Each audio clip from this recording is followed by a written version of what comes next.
Assalamualaikum warahmatullahi wabarakatuh. Tacha Wang Zeng Hao. Waalaikum. Alhamdulillah Rabbil Alamin. Wassalatu wassalamu ala asyrafil anbiya wal mursalin wa ala alihi wa sahbihi ajma'in. Rabbi shrah li sadri wa yassir li amri wahlul 'uqdatam min lisani yafqahu qawli. Saya setiap hari kalau berceramah saya duduk bergaduh dengan kamera. Dia ikut kamera kat mana? Ini kat center. Kamera dia daripada mana ni? Ni kamera mana ni? Sana. Okey. Okey. Baik. Saudari pengurusi majlis, sahabat-sahabat pimpinan, sahabat-sahabat daripada Pakatan Harapan, daripada Barisan Nasional, saudara-saudari, adik kakak, orang-orang Kelantan yang datang ceramah dekat Taman Medan malam ni. Kita esok akan bermula secara rasmi kempen untuk pilihan raya negeri, dan selalunya kita habis pukul 12. Jadi malam ni kita habis awal sikit lah. Paling lambat saya ingat 11.45 kita boleh berhenti lah. Sebab calon-calon esok dia nak kena hadir untuk mendaftar. Salah mendaftar, sia-sia kita ceramah malam ini. Esok dia orang tak boleh bertanding. Baik. Alhamdulillah kita dah memang dekat. Saya pun sebenarnya dah tak sabar nak tunggu habis kempen pilihan raya negeri ni sebab dia penat. Siang kerja, malam ceramah. Kalau yang masa minggu yang sekitar Lembah Kelang dengan Negeri Sembilan, dia tak teruk sangat kerana dia 1 jam 2 jam je. Kalau selepas ini dia mula di Pulau Pinang, di Kedah, di Kelantan, di Terengganu, dia sangat penat kerana habis kerja kena ambil kapal terbang, kemudian habis ceramah dia kena ambil kereta balik semula ke Kuala Lumpur sampai pukul 5-6 pagi, lepas itu pukul 8 pagi masuk pejabat balik. Paling lama saya boleh bertahan macam ni dalam 2 minggu lagi lah. Jadi calon-calon yang bertanding ni, kalau dia orang tak menang memang kena sepak lah. Penat tau, calon tak penat. Yang penatnya orang yang berkempen keliling ni kan. Saya kebelakangan ini ada hobi baru. Saya tadi sebelum saya sampai tadi saya dah dengar Wong Chem petik nama saya. Kalau petik nama sama Pakatan Harapan ni common lah, nak petik-petik nama lawan kita lah. Saya minggu ni, saya ingat minggu ini, sebab Perikatan Nasional ni cukup yakin nampaknya seolah-olah mereka akan mengambil alih negara. Padahal pilihan raya negeri je pun.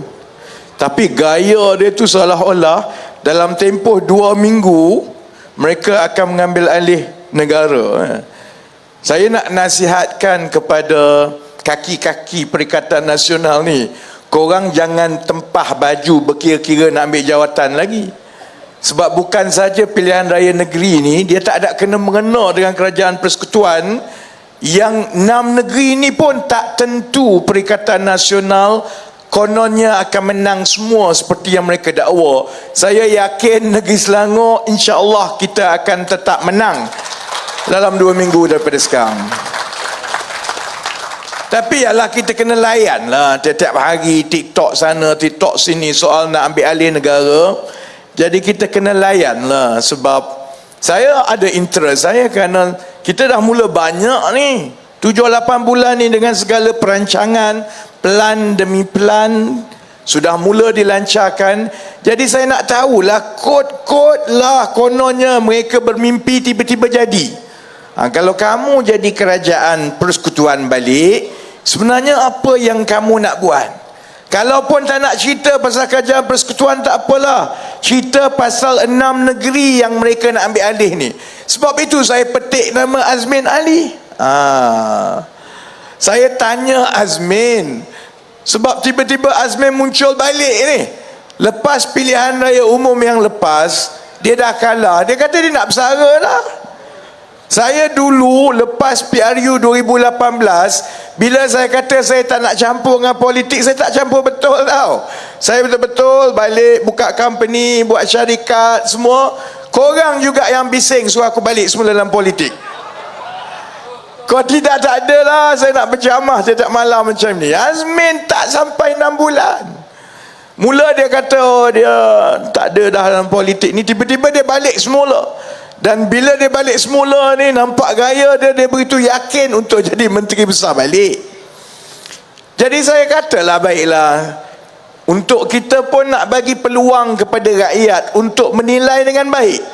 Sebab pilihan raya adalah medan yang paling baik untuk rakyat pilih. Rakyat pilih, dia tak kisah gigi saya okey ke tidak, Amir menteri besar cukup inci ke tidak, itu bukan rakyat peduli pun. Dia nak tahu kalau gabungan politik masing-masing berkuasa, apa sebenarnya kamu nak buat. Jadi saya lontarkanlah, dah halang-halang kalau dah betul nak berkempen, untuk bagi saya satu malam percuma tak berceramah atas pentas PKR, kita buatlah debat, bagi semua TV tengok semua. Kan senang, kita debat bagi semua. Sebab dia mantan Menteri Ekonomi. Dalam negara kita 70 tahun ada 2 orang saja Menteri Ekonomi secara rasmi, Azmin Ali dengan saya. Jadi dah halang-halang hebat sangat, dia rasa dia cukup yakin. Jomlah kita banding supaya saya boleh bentang apa yang kajian sedang buat, dia pun boleh bentang apa prestasi dia, dan kalau dia dapat peluang sekali lagi macam mana dia nak jadi lebih baik lah. Saya tahulah dia akan tolak. Yang itu saya dah tahu dah, dia akan tolak. Tapi saya tak sangka alasan yang dia nak tolak tu. Alasan dia kata, oleh kerana dia sudah ada rekod dan prestasi yang baik, maka dia tak layaklah untuk berdebat dengan saya, sebab dia kata saya masih lagi belum ada rekod dan prestasi yang baik. Baik, ada 2-3 benda. Satu, kalau dah rekod dengan prestasi kamu cukup baik, bukankah lebih baik untuk kau berdebat dengan aku? Mampuilah aku kena lanyak. Kalau betul dia dah hebat, dia ada rekod prestasi perancangan yang baik, kalau saya jadi dia, lagilah aku berdebat, supaya satu rakyat Malaysia ni tengok, kalahlah Pakatan Harapan.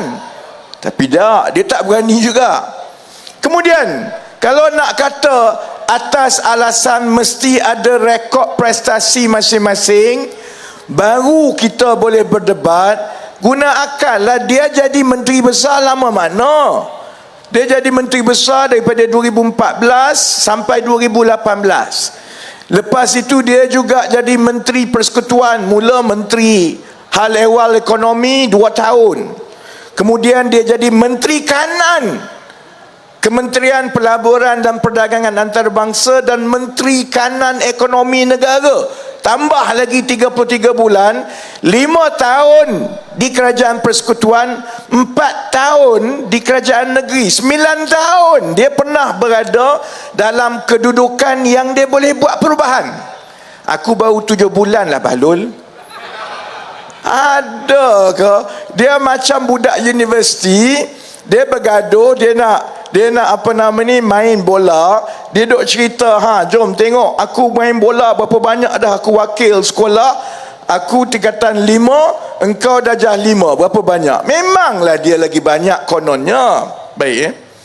Tapi kalaupun kita dah tengok dia kata dia prestasi yang baik, kalau dia kata dia ada rekod yang panjang, pengalaman yang panjang, masalah kita yang saya petik nama dia untuk ajak berdebat ini, kerana bila kita tengok rekod prestasi, saya duk fikir balik ini, dalam masa dia jadi Menteri Ekonomi, sebenarnya apa rekod dengan prestasi dia? Saudara-saudari ada ingat tak apa yang dia buat? Saya tak tahu saudara-saudari, tapi bagi saya semua kabur, saudara-saudari. Tak nampak, kabur semua. Jadi sebab itu saya ingat, bila dia beritahu, lain kali Azmin, tak nak debat, cakaplah tak nak debat. Tak berani, cakap je lah tak berani. Kalau dia cakap tak berani, orang lagi respect, daripada dia bagi alasan macam-macam. Sekarang ni dah 1-2 hari dia duk kena maki dekat social media. Sebab berani dia itu hanya berani dipentas mereka. Tapi bila kita ajak berdepan dan juga untuk kita saling bertembung, dia tak berani. Dia letak syarat konon boleh berdebat kalau saya turunkan harga minyak dulu. Saya malah nak sebut lah, formula yang harga minyak duk pakai sekarang ni yang kita perjuangkan daripada dulu lah. Kalau tak ada formula yang ini, saudara-saudari, harga minyak RON 95 tanpa subsidi RM3.10 1 liter. Sebab kita dulu perjuangkan supaya harga minyak mestilah mengambil kira subsidi yang diberikan kepada rakyat. Sebab itulah selepas 2018 tak ada lagi tahu ni mana-mana pentadbiran yang berani kacau formula tu. Daripada PH 22 bulan ke, kemudian PN 33 bulan, sampai sekarang kita sambung ke kerajaan perpaduan, tak ada orang lagi yang berani tukar. Dia berani letak syarat. Bayangkan kalau saya terbalikkan kedudukan, dia cabar saya untuk berdebat, kemudian saya letak syarat. Dan saya letak syarat, saya hanya boleh berdebat kalau moderator itu seorang yang bernama Haziq. Tak kemampuan dia. So, okeylah, habislah cerita pasal Azmin. Oleh kerana Azmin tak nak berdebat, jadi kita pun, saya pun kata okeylah, saya dah tahu Azmin ni tak nak berdebat, saya pun tawarkan pula kepada Sanusi. Sebab Sanusi kan panglima besar mereka, dan Sanusi ni sangat berani. Siapa yang dia tak berani sepak? Kalau setakat saya dengan Amir ni selalu dah kena dengan dia, Anwar Ibrahim pun dia berani kata macam-macam. Dia datang Selangor, Sultan Selangor pun dia berani sentuh. Hebat tau, berani. Aku pun tak berani macam dulu. Cuma beza dia, saya bila saya kena tangkap dulu berpuluh-puluh kali, tak ada lah aku buat bising macam dia. Polis panggil, saya pergi. Polis suruh masuk lock up, saya masuk. Tapi kalau ikut kepada penyokong-penyokong Perikatan Nasional, Sanusi ni manusia paling berani pernah ada dalam sejarah negara kita ni. Jadi saya pun nak cuba jugalah nak tengok betapa beraninya Sanusi. Sebab itulah saya ajak dia berdebat. Sebab selama ini nampak idea dia besar-besar. Idea dia lagi besar daripada dia tu sendiri. Contohnya sekarang, idea dia di Kedah, saya tengok satu billboard besar, idea dia ialah Greater Kedah. Kedah yang lebih besar. Orang Kedah saya tak tahulah dia perasan ke tidak. Kita ni, orang ada Greater Klang Valley. Selangor wilayah persekutuan ada Greater Klang Valley. Dia pun nak ada Greater juga, Greater Kedah. Dia beza sebab Lembah Kelang ini ada beberapa kawasan-kawasan di bawah pentadbiran yang berlainan. Ada di kawasan macam PJ ni semua, yang ini di bawah Selangor. Tapi pada masa yang sama ada juga Kuala Lumpur yang menjadi sebahagian daripada fungsi ekonomi keseluruhan kawasan ini. Sebab itu kalau di Lembah Kelang, ia dirujuk sebagai Greater Kelang Valley, kerana kita tak boleh nak tengok Kuala Lumpur saja, kita tak boleh nak tengok Selangor saja, kita kena tengok keseluruhan. Agaknya Sanusi pun tengah test kereta besar dia, datang ke Kuala Lumpur, dia pun dapat idea juga, dia nak buat Greater Kedah. Kalau dia nak buat Greater Kedah, yang dia tak sedar, kalau Kedah yang ada sekarang ni, dia hanya lebih besar, boleh jadi lebih besar kalau dia mula ambil negeri lain masuk Kedah. Itu yang idea dia, dia nak ambil Penang lah. Mula dia nak ambil Penang. Lah ni kalau saya jadi kerajaan PAS di Perlis, aku takut dah. Lepas ni Sanusi ambil alih Perlis pula jadi sebahagian daripada Kedah. Idea dia tu lagi jauh. Dia termasuklah soal kalau Selangor ni maju sebab ada Kuala Lumpur, bagi kat dia mentadbir negara dengan Kuala Lumpur ni sekali masuk Kedah. Saudara-saudara, idea dia semua besar-besar. Idea nak buat lapangan terbang kargo Bila dia kantoi, orang kata lapangan terbang ni tak diperlukan. Dan setakat ini kita tengok dia tidak ada kemungkinan ia boleh berjaya secara komersial. Dia pun kalih tukar skrip tengah jalan ini. Ini bukan lapangan terbang biasa, ini lapangan terbang kargo. Dia ingat hanya kerana tukar lapangan terbang kargo, tiba-tiba lapangan terbang tu akan jadi hebat. Lapangan terbang kargo lah yang lagi sakit daripada lapangan terbang biasa. Paling kurang lapangan terbang biasa ada orang boleh naik kapal terbang turun kat situ. Ini kalau lapangan terbang kargo, barang saja yang naik. Kalau orang tak nak hantar sebab lapangan terbang tu baru, tak banyak penerbangan kargo udara yang ada, lagilah cepat mampus lapangan terbang tu. Sebab tu saya kata, namakan satu lapangan terbang kargo di rantau ini. Sampai lani walaun tak ada seorang pun boleh cakap. Kencang mana ni? Kalau walaun tengah tengok dekat Facebook, dekat TikTok ni, macam-macam maki hamun. Kau gemuk lah, gigi kau sengit lah. Kau suka aku lah, aku nak gemuk ke gigi sengit? Aku tanya soalan mudah. Namakan satu lapangan terbang kargo di dalam rantau ini untuk menunjukkan idea Sanusi itu masuk akal. Sampai sekarang tak boleh. Jadi saya tengok juga, saya duduk pergi ceramah Kedah ni tak, saya tengok papan tanda besar. Sanusi dah lah besar, papan tanda besar, gambar dia paling besar kat situ. Panglima lah. Kemudian saya tengok projek-projek yang akan dijalankan oleh kerajaan negeri Kedah di bawah Sanusi. Semua bilion-bilion saudara-saudari. Lawaknya bila kita tengok satu-satu projek itu, tolak tepi projek lapangan terbang dia yang tak dipakai tu, projek lain yang dia jual kepada rakyat negeri Kedah, konon ini adalah hasil buah kepala dia, itu semua projek persekutuan. Bukan projek dia pun. Dia kalau pergi Kedah, ni lepas ni orang Taman Medan boleh tengok dekat Facebook ke TikTok ke, dia ada satu yang dia duk jual selain daripada lapangan terbang ni. Dia jual projek SLAM. SLAM. Projek ini ialah projek pusat logistik di Sidam. Sidam ni dekat Sungai Petani lah. Konon nak buat satu projek tempat logistik untuk membantu keperluan daripada Kulim High Tech Park dan sebagainya. Dia cerita pasal SLAM ni, bilion-bilion semua, tunjuk dekat billboard besar, bilion-bilion. Nasib baik aku Menteri Ekonomi. Sebab projek SLAM itu projek kerajaan persekutuan, bukan projek dia pun. Projek itu adalah projek peruntukan kerajaan persekutuan.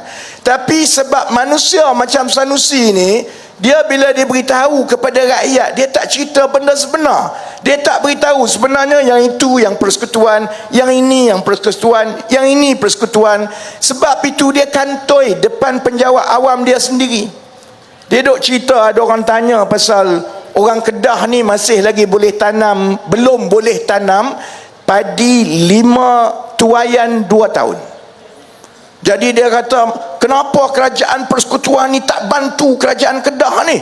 Kerana ini niat murni kerajaan Kedah nak pastikan tanaman padi kita boleh tuai 5 kali 2 tahun. Saya punyalah bengkak duduk kat atas tu kan. Maksudnya orang Kedah tak tahu ke? Engkau tak faham ke dekat Pulau Pinang dah lama dah orang tanam padi 5 kali tuai 2 musim. Kalau dekat Selangor, dah lama dah orang di Selangor tanam padi, memanglah tuai 5 kali dalam 2 musim. Itu memang dasar kerajaan persekutuan daripada dulu pun. Masalah dia, di Kedah dia yang tak jadi. Tapi oleh kerana kehebatan Panglima yang bernama Sanusi ni, dia ada orang yang percaya kat dia. Dia boleh pusing benda yang kegagalan kerajaan negeri tu, dia pusing boleh tunjuk seolah-olah itu idea hebat kerajaan PAS Perikatan Nasional Kedah. Sedangkan negeri-negeri lain semua dah buat dah. Sebab itu saya pun beritahu kepada Sanusi. Sebab Azmin memang kita tahulah, Azmin ni tak berani sebenarnya. Saya memang daripada awal lagi tahu dia tak berani. Jadi kita tawarkan pula kepada Panglima yang lagi hebat.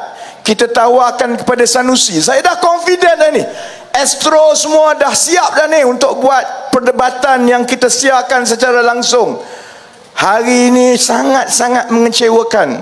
Kalau ikut Fras menonggeng saya malam ni, saya tak datang ceramah dah. Fras tau, tunggu punya tunggu. Sanusi pun tak berani juga. Sanusi pun duk bagi alasan juga. Alasan dia, kalau berdebat pun bukanlah boleh bantu ekonomi. Pandai, dia pandai pertikai. Bila orang panggil, macam-macam alasan dia ada lah. Sebab itulah kita kena berdebat. Sebab selama ini 7-8 bulan kerajaan perpaduan tumpu macam-macam, ada pelbagai perancangan yang tak pernah dipikirkan atau dibuat oleh kerajaan mereka 33 bulan. Apabila angka-angka ekonomi sebenarnya semua makin baik. Macam yang Wong Chen kata, inflasi paling rendah dalam tempoh 12-13 bulan. Pasaran saham dalam tempoh 2-3 minggu yang lepas naik mendadak. Ringgit semakin mengukuh. Kita tumpu kepada perkara-perkara yang tak pernah ditekan atau diambil peduli oleh 33 bulan Perikatan Nasional sebelum ini. Soal kececeran bantuan rakyat. Sebab itu kita kena ubah daripada B40, M40, T20 kepada yang berasaskan penilaian yang lebih menyeluruh. Pendapatan bersih isi rumah. Kita tekankan tentang kerajaan mesti campur tangan soal gaji rakyat. Kalau tidak, gaji sampai bila-bila makin rendah. Kita dah buat macam-macam, tapi dia juga yang duk bising tak habis-habis. Ekonomi makin merudum, ayam tak ada. Sampai Muhyiddin pun kena pelihara ayam sendiri sekarang. Harga barang makin naik. Jadi dia juga yang buat bising. Sebab itu kita bagi peluang kepada dia. Kalau betul kamu betul-betul lah jujur untuk bantu negara dan rakyat, dan yang penting untuk rakyat hanyalah keadaan ekonomi, maka datanglah, beritahulah kepada rakyat apa yang salah, apa yang patut kami buat, apa yang kalau kamu menang kamu akan buat. Sanusi pun tak berani. Jadi kita nak panggil siapa lagi no? Azmin dah tak, Sanusi pun tak berani. Hadiah wang parlimen pun dia tak pergi. Siapa lagi yang saya boleh panggil ni?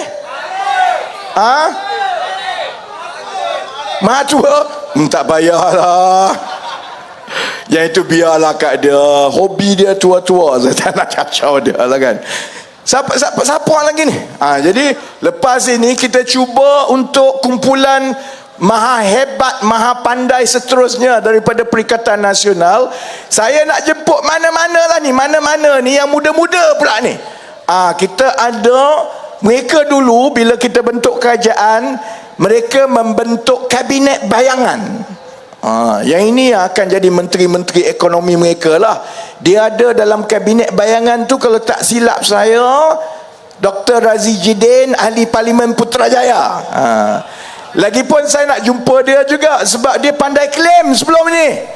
Kita buat benda, lepas tu dia kata sebenarnya kami dah buat, kami dah fikir, tapi kami tak sempat buat sebab kami ada 3/3 bulan je. Jadi saya nak lontarkan lagi. Okey, Azmin tak berani, tak apalah. Sanusi tak berani, tak apalah. Okey, sekarang kita nak tengok kumpulan-kumpulan teknokrat daripada Perikatan Nasional pula. Kita nak tengok sama ada Razi Jidin ke ataupun ahli Parlimen Bacok Syahir, dia berani ke tidak berdebat mengenai hala tuju dan masa depan ekonomi negara. Jadi esok, lusa, nanti pejabat saya akan jemput secara rasmi. Saya akan kejar hatta kepada ketua bahagian ketua bahagian bersatu ataupun ketua kawasan PAS sekalipun. Saya nak tengok ada ke tidak daripada kalangan mereka ini yang berani berdebat dan berbincang dengan kita mengenai hala tuju ekonomi negara. Kalau ada, alhamdulillah, glamour lah kamu. Kalau tak ada sampai ke sudah, Saya harap rakyat semua, pengundi-pengundi, terutamanya di Selangor, di Taman Medan ini, saudara-saudari boleh nampak sendiri, inilah yang dipanggil sembang kencang. Sembang kencang. Dalam TikTok macam-macam. Gaya wala on dalam TikTok ni macam dia ada PhD ekonomi daripada Harvard. Apa dia tak boleh komen?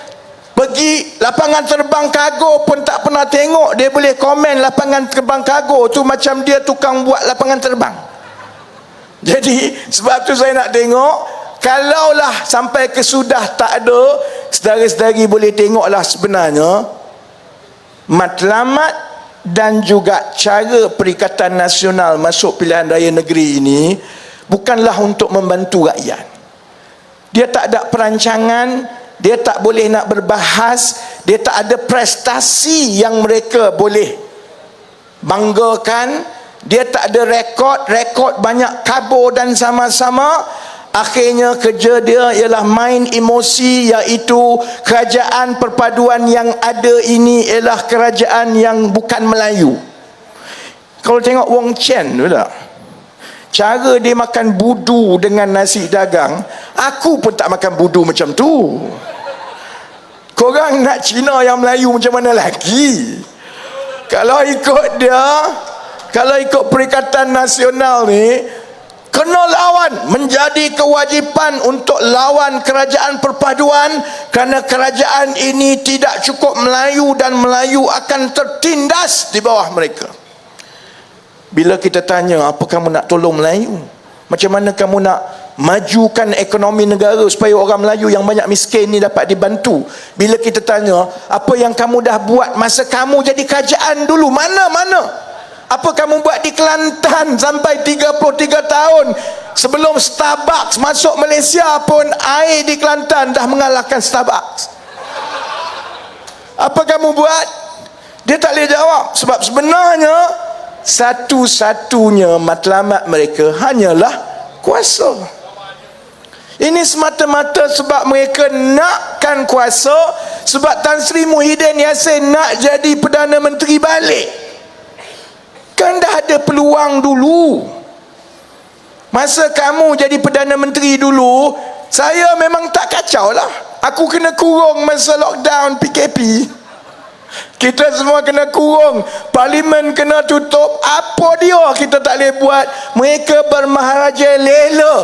Masa itulah jana wibawa, tak jananya semua kena sapu.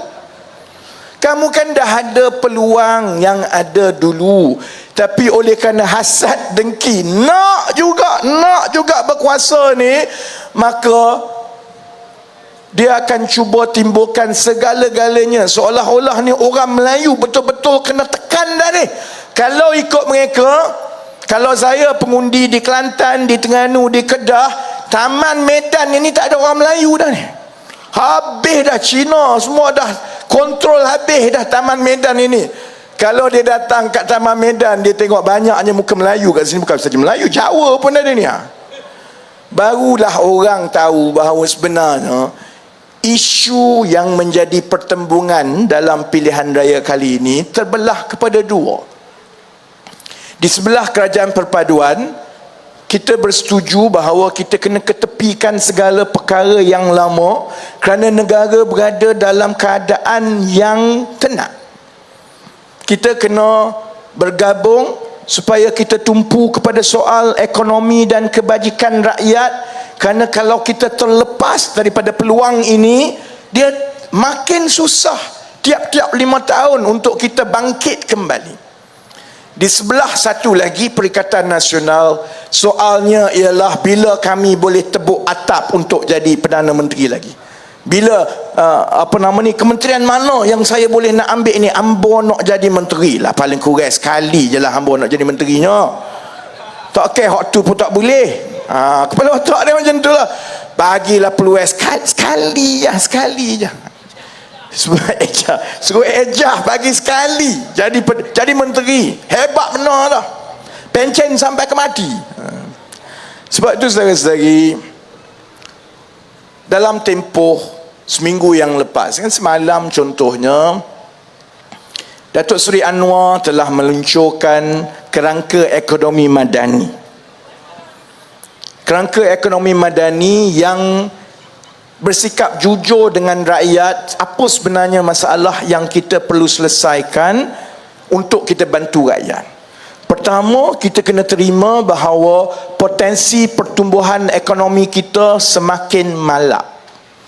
Dan kalau kita tak buat sesuatu, ia akan menjadi lebih teruk. Dan bukan saja kita dah kena tinggal sekarang, kita akan terus berada di tempat yang mungkin paling bawah nanti dalam 1-2 generasi akan datang.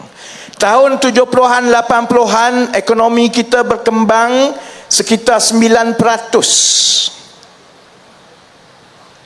Terbalik, minta maaf.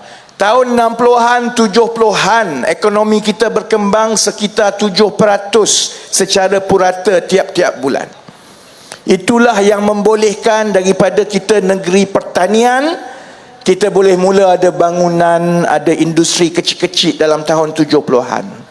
Tahun 80-an, 90-an sehingga krisis kewangan Asia 98, ekonomi negara kita berkembang secara purata 9%. Daripada situlah kita lihat banyak kilang elektronik masuk dan kita lihat taraf hidup rakyat, jumlah yang pergi keluar negara, jumlah yang keluar daripada universiti makin bertambah. Tapi daripada tahun 98, daripada krisis kewangan Asia sampai sekarang, saudara-saudari, pertumbuhan kita telah jatuh kepada 4.7% secara purata. Mungkin orang ramai kata, menatang apa kamu bebel ni, aku tak faham sebiji apa pun. Kita kalau nak terang, jom kita terang soal hutang. Saudara-saudari, pakcik-makcik tahu bahawa hutang kita 1.5 trilion. Bayar faedah saja sampai 20-30 bilion tiap-tiap tahun. Dan ada juga hutang yang kita warisi.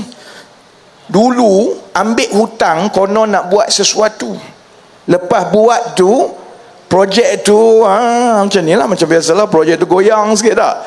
Lepas tu nak bayar interest projek tu tak ada duit. Bukan nak bayar principal ni, nak bayar interest tahun-tahun yang nak untuk bayar hutang tu tak ada duit. Jadi buat apa? Ambil lagi hutang untuk bayar atas interest.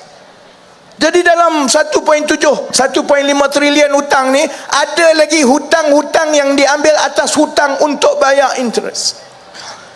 Dan kita semua tahu, selagi kita tak selesaikan masalah keberhutangan ini, Sanusi nak buat lapangan terbang ke, Azmin nak buat apa no? Masih lagi kabur sampai sekarang. Mana-mana kerajaan yang masuk dan mengambil alih, tetap akan ada masalah. Sebab itu kita menetapkan bahawa kita mesti kurangkan defisit. Defisit ni maksudnya jurang yang kita kena ambil hutang tambahan tiap-tiap tahun untuk membelanja. Sekarang kita ambil daripada Perikatan Nasional ni defisit sampai dekat 7% daripada jumlah ekonomi kita. Maknanya defisit 7% itu kena berhutang sekitar 80-90 bilion tambahan tiap-tiap tahun. Kita dah berjaya turunkan, insya-Allah untuk tahun ini defisit turun 5%. Sebab maksudnya kalau kita nak ada peluang lah untuk kita mula mengurangkan hutang kita, defisit kita mesti turun kepada 3.5% menjelang akhir 2025. Jadi tahun ini, sebab tu jangan, kita kena buat ni sekali ni. Saya tahu segala benda rakyat nak yang itu, nak yang ini semua, tapi sementara kita cuba imbangkan. Memang tugas saya untuk ingatkan Perdana Menteri Datuk Seri, kita kena kurangkan hutang, kerana tahun ini kita mesti capai sasaran 5% defisit. Tahun depan turun lagi supaya akhir tahun 2025 defisit itu turun kepada 3.5%. Sebab hanya apabila kita turun kepada 3.5%, barulah hutang kita akan mula berkurang mulai tahun 2026. Untuk kita kurangkan defisit yang macam saya sebut tadi, ekonomi kena berkembang lebih daripada 5%. Sedangkan setakat ini daripada 1998 sampai ke tahun 2022, secara puratanya tiap-tiap tahun ekonomi kita hanya berkembang 4.7%. Jadi Sanusi dia nak sembang kencang, Azmin Ali, lepas ni saya tunggu syahir tak syahirnya Dr. Razi Jidin. Payah-payah tak ada sangat orang daripada Perikatan Nasional yang berani. Hantarlah Mak Jagan pun Mak Jagan lah. Sebab saya nak tanya perancangan mereka. Kita nak kurangkan hutang supaya kita boleh berbelanja lebih kepada rakyat. Untuk kurangkan hutang, kita kena capai sasaran pengurangan defisit. Untuk capai sasaran pengurangan defisit, ekonomi mesti berkembang lebih 5%. Kita dah bentangkan cadangan kita, plan kita. Datuk Seri Anwar lancarkan kerangka yang besar, kerangka ekonomi madani. Saya tumpukan kepada bidang-bidang baru yang bernilai tinggi yang akan dapat menarik lebih banyak pelaburan. Semalam kita lancarkan satu bidang, iaitu industri berasaskan peralihan tenaga. Sebab dalam tempoh 2 tahun yang lepas, pelaburan yang paling besar dalam dunia ialah di dalam industri yang berasaskan peralihan tenaga. Alhamdulillah ada kesan yang baik dalam tempoh 2 minggu ini. Pasaran saham nampak lebih baik. Aliran masuk untuk tempoh 10 hari berturut-turut, jumlah wang yang masuk ke Malaysia daripada pelabur asing lebih tinggi daripada yang masuk ke Indonesia, yang masuk ke Thailand dan negara-negara lain. Baik, sebab itu kita bentangkan, sebab itu kita ajak berdebat, sebab kita nak tahu dan untuk berlaku adil kepada rakyat. Kalau kamu nak mengambil alih pentadbiran, tak payah kata pentadbiran kerajaan persekutuan lah, pentadbiran negeri Selangor pun dah cukup. Kamu nak ambil alih, kamu nak buat apa? Sebab yang saya paling bimbang, dan yang ini yang saya nak ingatkan kepada pengundi-pengundi di Taman Medan, di Seri Setia yang menonton di luar. Saudara-saudari, alhamdulillah, di bawah pentadbiran kerajaan perpaduan, 3 negeri yang kita jaga ini kaya, rizab tinggi, anak-anak syarikatnya semua keuntungan baik, ada puluh ratus juta wang ni.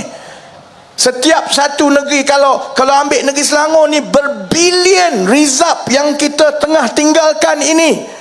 Sebab itulah mereka sangat teruja untuk ambil alih, saudara-saudari.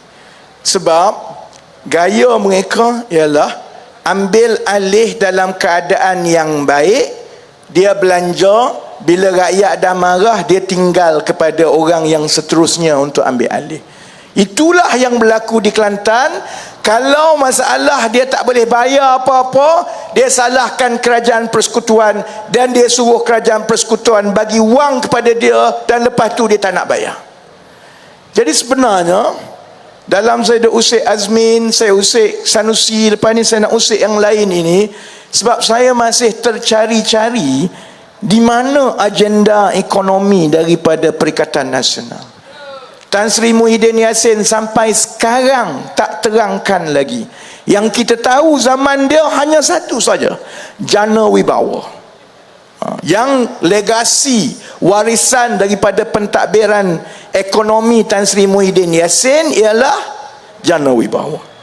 Dan kita tak nak dia jana wibawakan pula rizab dan duit negeri Selangor hasil daripada pentadbiran yang telah kita tinggalkan selama ini. Jadi insya-Allah, kalau ikut saya banyak lagi lah saya nak kacau Azmin semua kan, tapi tak apalah, esok kita nak penamaan calon. Jadi saya jemput semua, bukan saja di Taman Medan ini, tapi juga di semua kawasan-kawasan lain, supaya kita meriahkan suasana, turun beramai-ramai. Tengok YBH dah senyum ni, esok pukul 7 dia ada dah, padahal dia tak tanding punya. Turun ramai-ramai. Saya insya-Allah akan mengiringi Yang Amat Berhormat Datuk Menteri Besar Negeri Sembilan. Saya akan berada di Sikamat esok untuk mengiringi saudara Aminuddin Harun. Amir dekat mana? Dekat Gombak. Saya rasa dia penuh dah orang Gombak, toke Gombak semua dah. Jadi insya-Allah, lagipun Selangor ni insya-Allah kot kan. Saya nak tutup begini. Tanggungjawab memilih pemimpin ini bukanlah sesuatu yang mudah. Kita semua ada pilihan dan juga kita ada cita rasa masing-masing.